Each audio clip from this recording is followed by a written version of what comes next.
Hey there, and welcome back to On Your Terms. I'm your host, Sam Vander. I'm so excited that you're here, and I'm so excited to talk to you about one of my favorite things in online business, courses. It's the backbone of my business.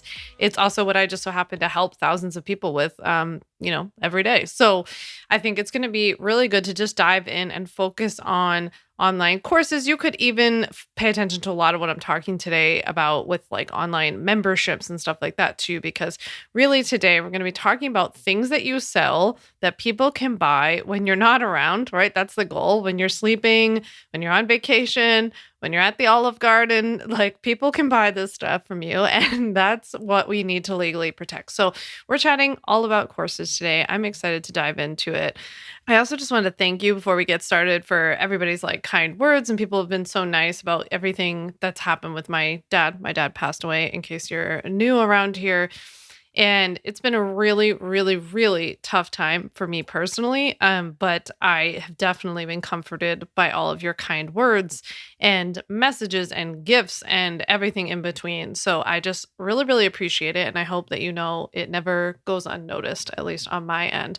Honestly, I'm finding my footing from like I took so much time off after my dad passed, and then about a month, because it included the time that he was in the hospital and then like time for his funeral. And then really I only had about 3 weeks, I guess, after that I took off for myself. But I'm not trying to come back like full full throttle, maybe ever, or for a long time at least. I don't know, because I feel like I took a lot away from my time. And very, very fortunately, I've built a business that doesn't necessarily need me like that all the time, right? And I pride myself in being busy and being needed and being frantically like, I have to do this and I have to do that and I have to launch and I have to promo and I got to write and I have to podcast and I have to do all that. But the truth is, I actually don't need to in order to keep the lights on around here. So it doesn't really change much on your end. I just produce an insane amount of work in any given day. My friend Franny texted me this morning that I'm a machine, and that is, I will accept that. That is true. I get an insane amount done. It's actually why like the whole lawyer thing really didn't work for me, because when you're a lawyer, you bill for time, and I would get things done so quickly, and they would be like, yeah, you need to take longer with this. And I was like, why would I take longer with something that I can do so quickly, you know? So I think I can get like an inordinate amount of stuff done in a short period of time, but that doesn't mean you have to. Keep that in mind. Doesn't mean you have to. And I really am trying to like shift into this way of like my day being structured that I don't have such a big to-do list. Like maybe I have more like today, for example, I really want to record these 2 podcast episodes. So I'm recording this episode 49 and 50 right after this. That's a big lift, right? But for me, that would have, in a prior life, meaning like a month ago, it would have been like 4 podcast episodes, plus creating all the social media content, plus having a bunch of meetings, plus doing this, that, and the other thing. It would have been a ton, and like a lot of writing. So I'm really trying to slow it down. And like today, I just took a really slow morning. Obviously, I'm not going to always have the ability. Like today, I didn't start till about noon because I took time to like move my body and make a nice breakfast and take a longer shower than usual and like make sure I took my vitamins. And I just really took my time with everything and did like life admin, which always makes me feel better. I don't know about you, but all those little like annoying tasks that are hanging in the back of your mind that you're like, oh, I got to call and make that dentist appointment. Well, I finally did it. And honestly, right now, that just takes a lot of energy. So that's just kind of where I'm at right now. I'm sure this will like keep evolving and changing, but I'm keeping you in the loop. That's all, as usual. So anywho, let's chat protecting our courses today. Courses are so unique in general, obviously, but I mean, from a legal perspective, they're really unique because the idea is that somebody can buy it at any time, right? That's really the goal. And so if you've had a coaching practice in the past, or that's more like what you're used to, you might be used to the idea that you kind of are the gatekeeper to clients coming into your business. Like you have a call with them or you have an email, you send them a link that's not publicly available to sign up to work with you, and that's that, right? But that's not how it works with courses. The idea with courses is that people can go on your site or whatever you're using and they can purchase it wherever and whenever they want. So you might not really know these people, right? And what does that mean? Well, it might mean that you don't know that they're the ideal client. You don't know that they have good intentions. You don't know that they have the money. There are a lot of things we don't know about them, right? And we do our best with marketing and pre-qualification and all this other kind of stuff, but it is what it is. We're not really vetting them, right? So they could be the wrong client for you. They could need like a different scope than what you're legally able to offer, given what you do. Unfortunately, they could also just want to copy you, right? They could either be straight up trying to join your thing to steal from you, or they could be joining so that they are inspired to create their own course. Or some people are kind of more like on the beginning part of their journey and creating a similar kind of business. And so they'll buy your course. And then there are usually a lot of like unique payment methods and issues around payment with courses. So courses themselves are just unique from a legal perspective. And I think that's why this is going to be such a good topic to dive into. And I'm going to cover everything that I just mentioned today. I'm also not here to like scare you, or definitely not to like discourage you from ever creating a course because, you know, you're afraid someone will steal it or anything. If you know me, you know that the like crux of what I do is just making you aware of what kind of stuff is out there, but never ever to shy away from things, to play small, to be quiet, to not put something out there that you really want to create. But instead, it's just like, okay, here's the information. And then I'm going to tell you exactly what you can do to do your best to either avoid it entirely or to respond to it, right? So don't you worry. Okay, before we hop into the meat and potatoes, as my dad would say, of this episode, I want to read to you the review of the week from Sarah's with a bunch of S's. Sarah's says, my podcast is incredibly useful and packed with value. It's hands down the best resource I've found as I've thought about starting my own business. I follow so many people, but this has been the most valuable resource yet. Sam does a great job of providing exactly the info you need, no more, no less. I'm feeling much more confident about starting a business. I also feel much closer to pulling the trigger as she answers all of my pressing business questions in one easily digestible forum. Would absolutely recommend. Well, thank you so much, Sarah. Thank you so much for leaving that review on Apple Podcasts. If you leave a review in Apple Podcasts of my show on your terms, you'll be entered to win a $20 Starbucks gift card. All you have to do is just leave a quick review on Apple. I pick a new winner every single month, so make sure to submit your review now. When you're done listening to this episode, make sure you submit it. And you might even get a little shout out on a future episode. I would love that. And then I love when you guys reach out to me and you let me know that you were the person I shouted out to. So with that, in this episode, we're going to talk about course contracts you need, protecting your content, scope of practice. Even when it comes to courses, we have to talk about scope of practice. And we'll talk about the most common legal issues or pains in your butt that come up when you sell online courses so that you can navigate them and dodge them like a pro. So here's the deal. The issue when it comes to courses is that people don't know how to protect information that people can purchase at any time or without any sort of that like interview process or gatekeeper process, right? A lot of times people will just kind of like throw their hands up in the air and be like, there's nothing I can do because people can purchase it and access it. That's not true, right? Another issue is that people do unfortunately try to steal, right? That does happen, but I don't think it's super often. I don't think it's, again, definitely not a reason to not create or promote and grow your course. But it is just something to be aware of and an important reason to have legal stuff in place. And people don't know even how to use some of the legal pieces that they might have. Like you might have already some of the pieces that I'm going to talk about today. You just might not know exactly where they go or how to use them, or the like extremely valuable lawyery tips that I'm going to give you today on how to get the most juice for your squeeze out of them. So this is important for you. Even if you already have course contracts, even if you already have website policies, you're going to want to listen to this. So I wanted to share with you too that, you know, protecting your courses, and I'm really like, this is a general legal tip, but I found this, well, maybe because a course, my ultimate bundle is not a course. It's really a pack of digital products, but it comes with a suite of video trainings, which could technically be called a course. Altogether, I call it a program. But as somebody who has primarily and predominantly just sold the ultimate bundle, I've sold millions and millions of dollars in product in that one product alone. I have evolved my like rules or like what I call I didn't know we had to like tell them about that, or, I didn't know that had to be a rule kind of thing over time. right? My rules. I'm a lawyer. I was a practicing lawyer for 6 years. Like I have learned lessons, right? Things have changed. It's not just because I was a dummy and I didn't know. Just like you're not a dummy and it's not like you don't know or should have known. It's that things change, right?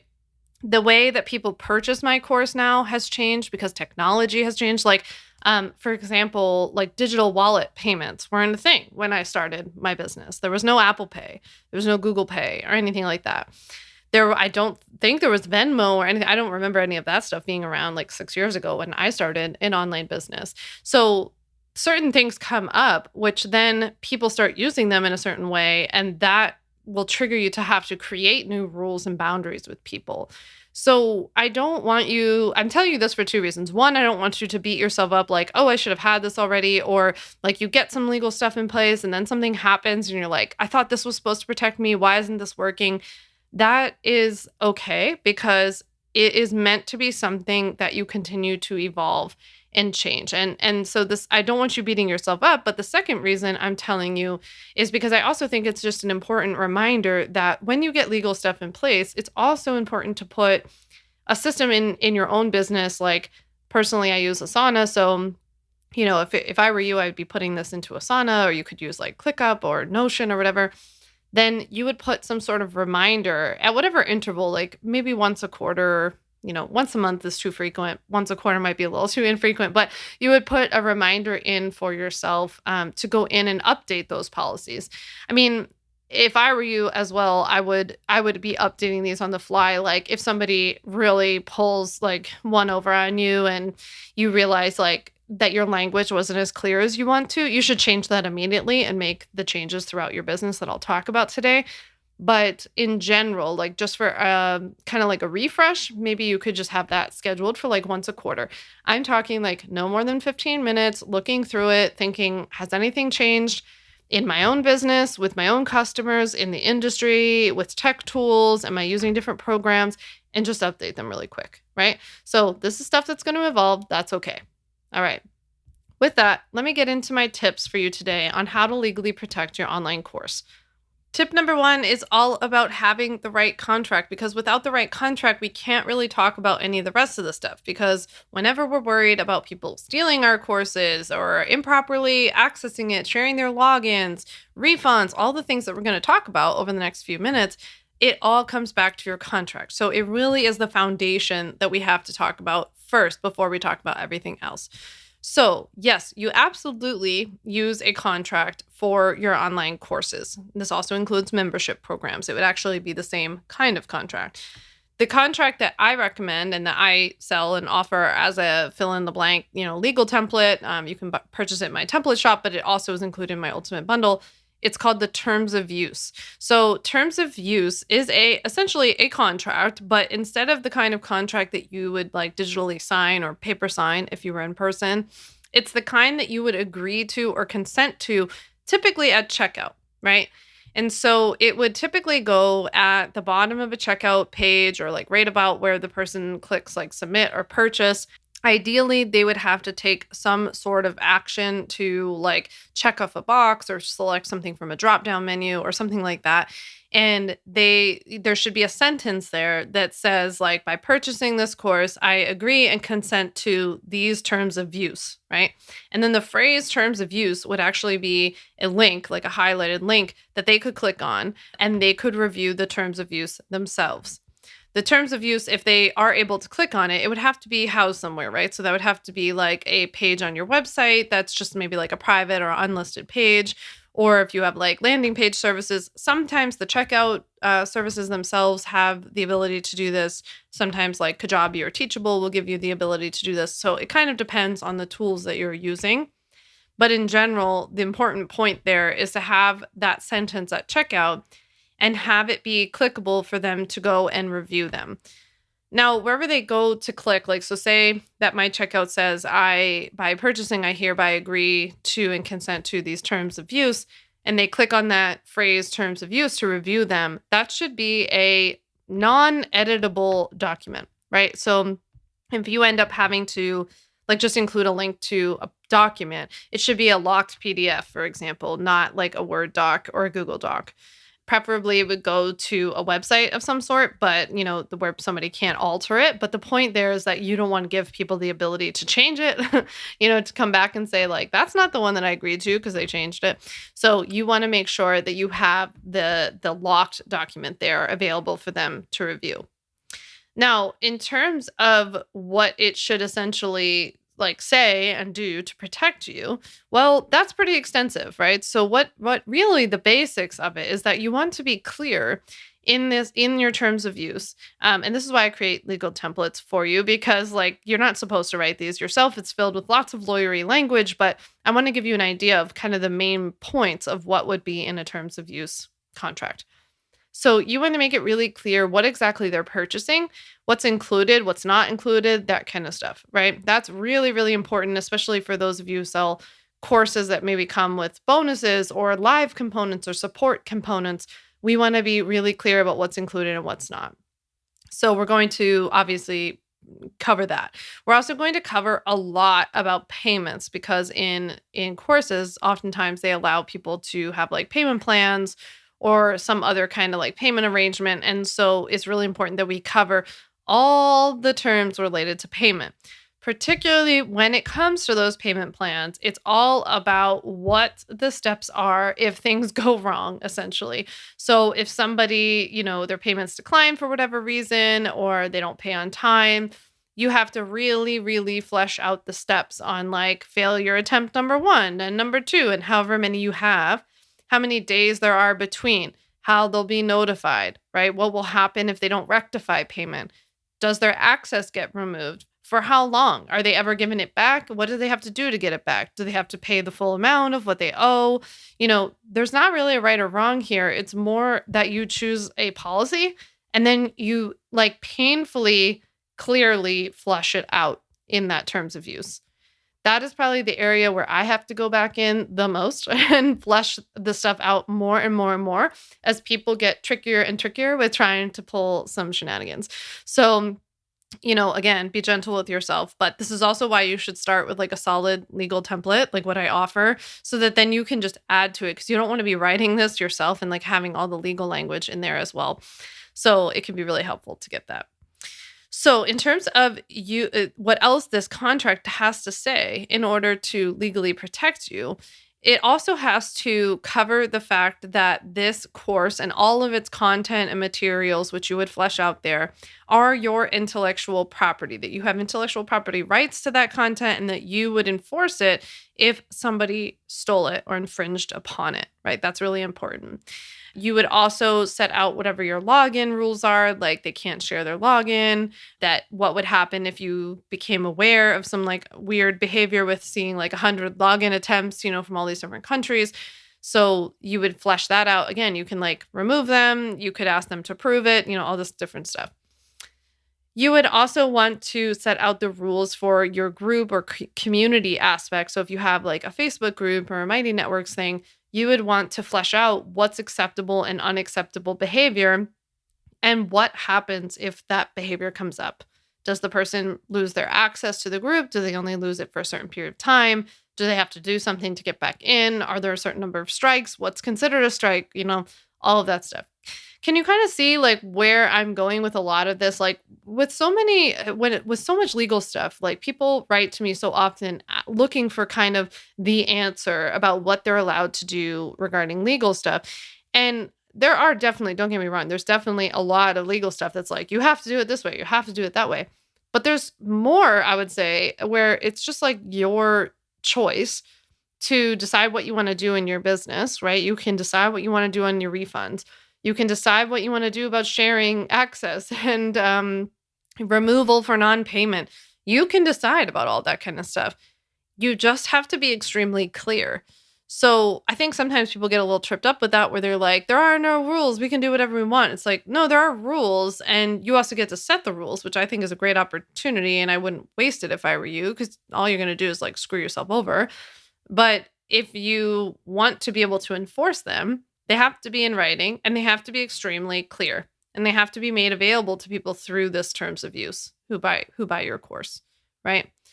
So, to that effect, how do we then use this contract to actually protect you? Well, I already mentioned it has to be a checkout, right? But that's not where it should end. The follow up step that I take, and this is what I do in my own business, is that when people purchase the Ultimate Bundle, they immediately get an email with welcome email and some links that they need and some resources they need. But at the bottom of that email, it says, P.S. Here's a copy of your terms of use that you agreed to when purchasing the bundle for your records. And the phrase terms of use is actually a highlighted link that they can click on to get a PDF copy of it. That's a locked PDF, but a PDF copy of the one that they signed at checkout. Now, I don't have any sort of tech magic here. All I'm doing, and now all that my team is doing, is that anytime that I make changes to the terms of use, they, change that within our checkout software, which is Samcart, no affiliation. And they change that in Samcart, and then they take that updated terms of use, turn it into a PDF, and link to it in ConvertKit, which is my email marketing software. So it's nothing fancy. We do this manually. Again, it doesn't change so often that this is a big deal. But that way, whenever anybody's purchasing, they have the most recent copy, the actual copy that they of the terms that they agreed to when they purchased the bundle. The other thing that you can do is link to your terms of use in your course itself. You can also make it like it depends what software you're using, but like on a Teachable or Kajabi type software or Kartra, you could like use it as a lesson, right? So you could have a lesson that says like terms of use or like program terms of use, something like that. So that's perfectly fine as well. And if it's a program and definitely a membership that people have continued access to, and even especially if they're like continuing to pay to be in it or something like that, if you make changes to your terms of use, you can go ahead and send that out to everybody and make it applicable to those people as well. So continued use of the program, continued access to the program will be subject to these terms of use. You probably have seen this, when you've gotten emails from companies saying they've updated their terms or their privacy policy.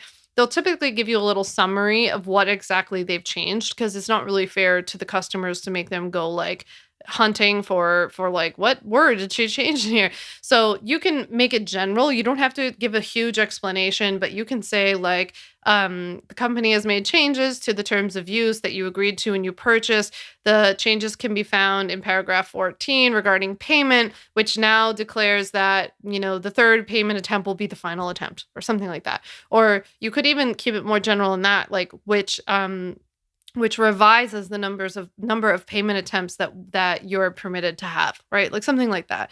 You just give them a little note about like where they can go find it and look at it. You can link to it and then again, update it throughout. So you would go back and update that delivery email, update the link if you have it in your footer of your course, update it if you have it actually posted in your course, all that kind of stuff. But that is in general what you do with the terms of use contract.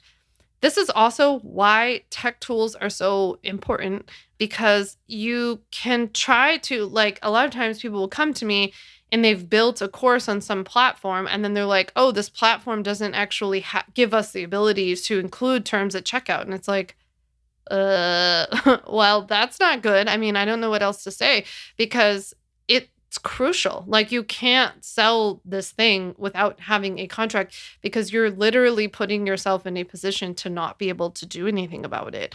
So it's a pretty big deal. It's why I only recommend the tools that I mean, it's not like these are the tools that I recommend are the only ones that do it this way, but the ones that I do recommend give you the ability to include this. And so I would never recommend something to you that doesn't allow you to include it. So that's why I use Samcart. That's why I use like ConvertKit and all of these things. I can link to all those below, but it is really, really important that you have the ability to include that. You can also go back, by the way, if you want to learn more about tech tools that I like and like legal compliant tech tools and all that kind of stuff, go back and listen to episode 27 of the podcast. All right, tip number 2 is all about how to protect your course content, which is something I get so many questions about. That people wrote to me. I actually asked on Instagram what questions you guys have. Somebody wrote to me and said, what can I do to protect myself from somebody stealing my content? And It's such a good question, and it's something that does happen. Like I said, I don't think it's like super rampant, but it's definitely feels like more than when I started my business. Basically, the deal here is that if you don't send off your course material, like your videos, if your transcripts, your PDFs, whatever you have inside of your course for registration through the U.S. Copyright Office, then you're relying on what we call common law protection. So when you create content, any kind of content, you inherently get common law intellectual property rights, right? Like you have the right to it. People can't steal it. The issue becomes whether or not you can actually do something about it, whether you can enforce it, what I call the enforcement mechanism. So you don't really have an enforcement mechanism unless you register it, right? So if you register your content of your course with the U.S. Copyright Office, you give yourself a huge leg up, like slam dunk heads up. No, leg up, a slam dunk leg up. That's what I meant. If you register, because you'll actually be able to do something about it. It's going to put you in a great position. So you might have heard me talk about trademark registration here on the show before. And unlike trademark registration, copyright registration, which covers the content of your course, copyright registration is much faster, typically like a month-ish, right? So that is something that I personally would get in the habit of doing. If you create a course, I would just send it off for registration. And while you're finishing out the course, you're building it out, you're marketing it, you'll be going through the registration process. It's not too late. If you haven't done it already, just go get it registered, right? We definitely want you to take care of that. So that is a huge thing. And you want to put yourself in a position to actually be able to do something about it. Because the truth is, if somebody steals your course, you'll be able to hire a lawyer, right? You can try to, and you haven't, let's say if someone steals it and you haven't registered, you could hire a lawyer. They'll send nasty letters. They'll fight with them. But the first thing that they're going to say is, where did you register it? Is it registered? Now, in terms of protecting the name of your course, that would be a trademark issue. So that would be something you would go down the trademark path if you wanted to. That would only help you protect the name, nothing to do with the actual course or the product itself. Like, you know, a big Instagrammer that I know had like her whole product stolen. They were like these downloadable templates, and another company just took it and then rebranded it and sold it as their own, right? So that would be the kind of thing that she would have had to have copywritten, not trademarked. Trademark's only going to help you with the name, which is helpful, but honestly, it's not really the name usually. I don't know. It's to me, it's like the content is like the most important thing, right? So think about it, but that is truly how to protect your course content, as well as, you know, having the language in your terms of use contract, like I mentioned, using certain tech tools that you can to like lock documents. You know, if you want to make it so that things aren't downloadable, that helps, right? In like Vimeo, you can disable the ability to embed or download or forward videos. So those are some options that are available to you, but you can kind of explore more of the tech side of it as well. Tip number 3 is all about scope of practice. And mainly what you need to know here is that scope of practice, which is what you're legally allowed to do based on how you're qualified, licensed, educated, whatever. And that's according to your state's laws and regulations. It says like who can do what, right? Who has to be licensed to do certain things. That still applies even in the course business, right? So sometimes I actually talk to customers about how I think courses are a really good way to talk about a topic that's a little bit risky in a safer way, because you're not working with people directly and telling them like, here, Judy, you should take this pill at this time and do this and eat this for lunch and work out like this and do that. And here's a meal plan. Instead, you could teach about a topic and someone can digest it and apply it on their own. It doesn't mean it's a free-for-all, right? You still can't do whatever you want. And so it's important that we still stay within our scope of practice boundaries. But that's really just what I wanted to mention today, that I wanted to make sure you knew that courses weren't like a get-out-of-jail-free card. I would definitely go back and listen to episode 2 of my podcast if you haven't already. It's all about scope of practice for coaches. And this goes well beyond the wellness and health industry, by the way. If you're a money, fitness coach, career coach, life coach, self-care coach, anything, right? Dating, anything. you need to know what scope of practice you're allowed to operate within. And so I dove deep into it in episode 2. So let's talk. Tip number 4 is all about what legal issues that you're probably going to face when you sell courses. And let's talk about how to avoid them, shall we? Okay, so the first one is all about non-payment and late payments, basically people not paying you or paying you on time. This happens especially with payment plans, right? And it is normal. It's an industry average to like have a certain number of bounced payments or failed payment attempts, yada, yada. So part of it, I think, is just getting used to the idea that it's to be expected. It's the cost of doing business, and it's the cost of giving people the opportunity to space out payments over time so that they can access a program.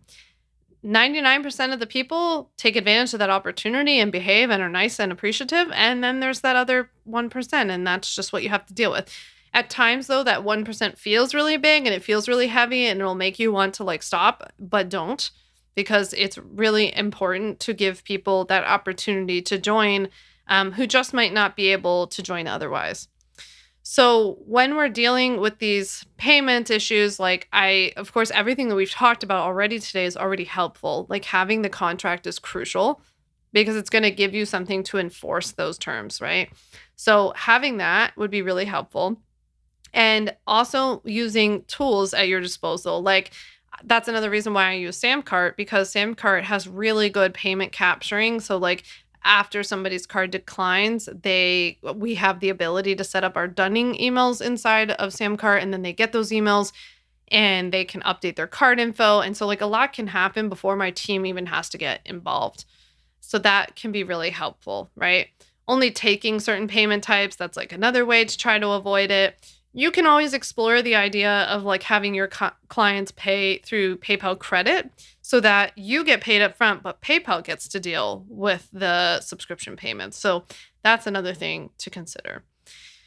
I would say overall, like once you start selling a lot of courses, eventually then you have to have a relationship, if you want to, with some sort of collections agency and have a system and an SOP in place to give people the opportunity that you've laid out for them in the contract about how many times they have to rectify their payment and how many days they have between each one.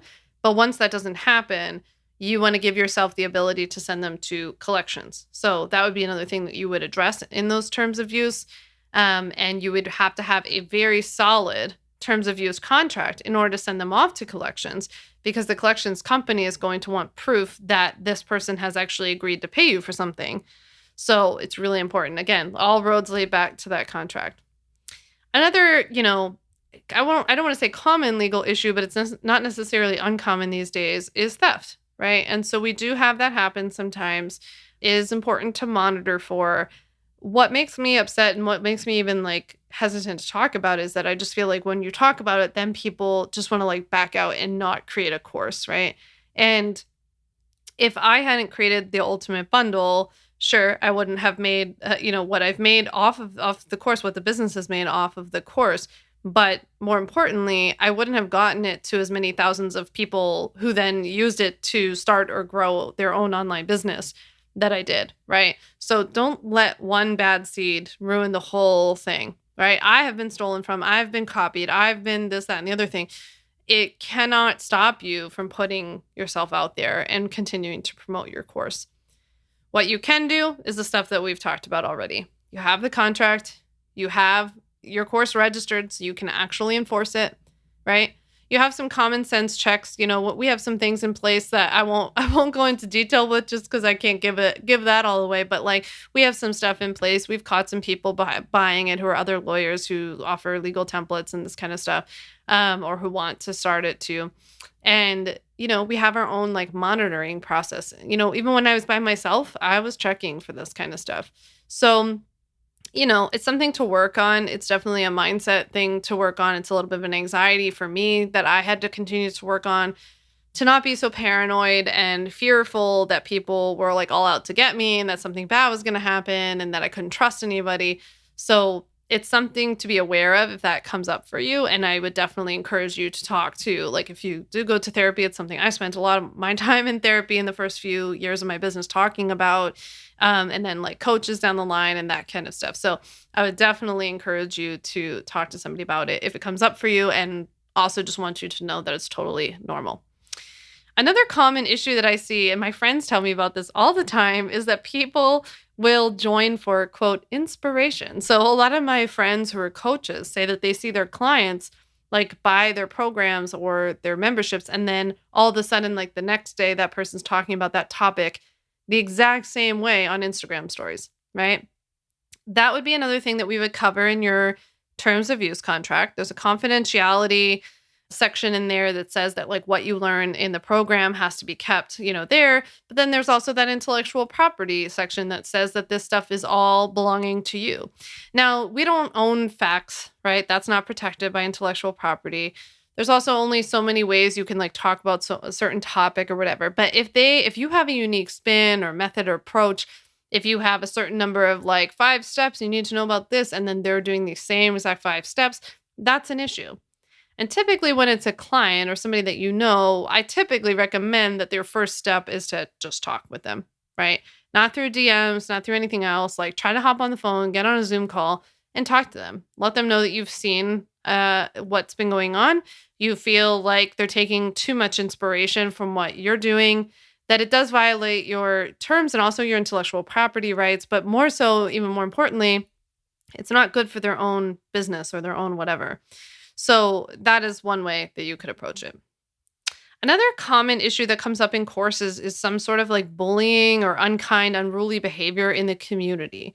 So first off, it's important that you actually set rules for your community, because you can't get mad at people for not, abiding by expectations that you never set. So the first step is that you need to have some set of rules of like what kind of language is acceptable or unacceptable, what some of the steps will be. Again, going back to that, like, what are the strikes? How many are there? What are the penalties? Do they get their access removed? Making sure that's all in your terms of use, making sure it's also listed when somebody joins the community.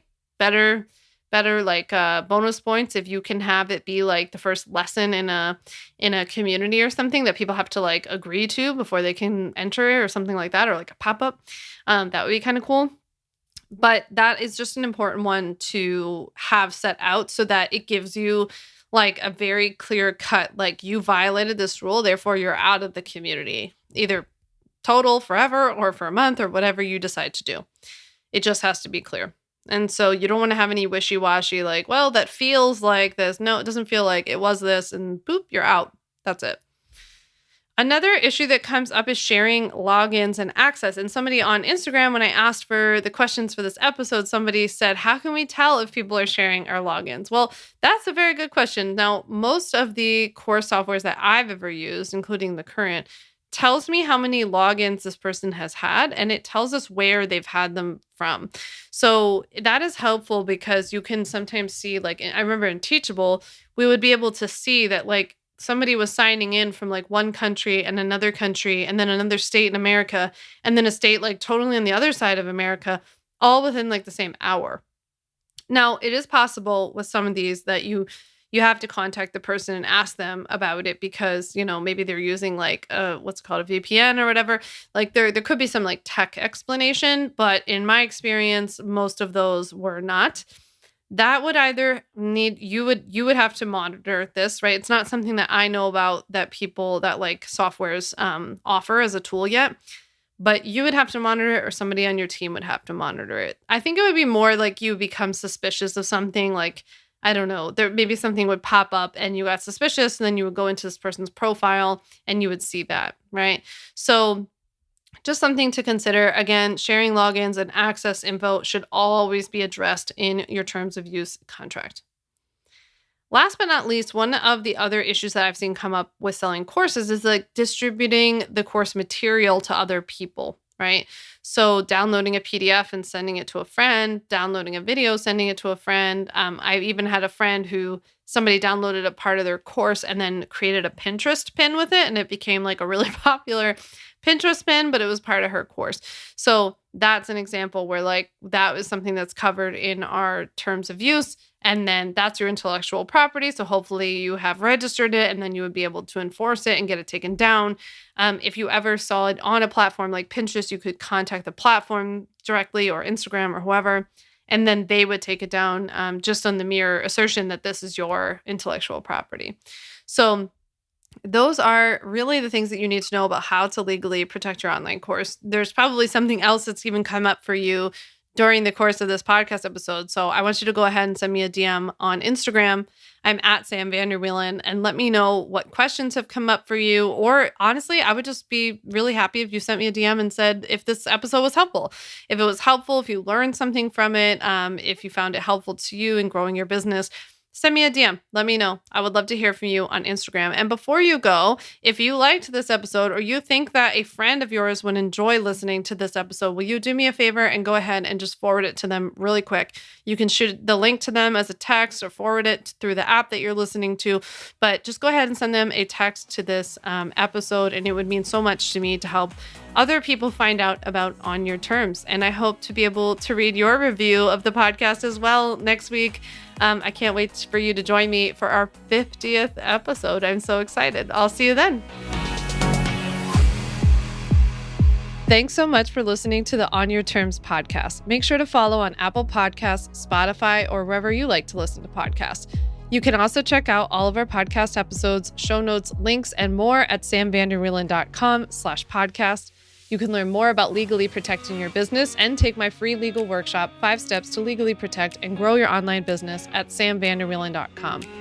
And to stay connected and follow along, follow me on Instagram at Sam Vander Wielen and send me a DM to say hi.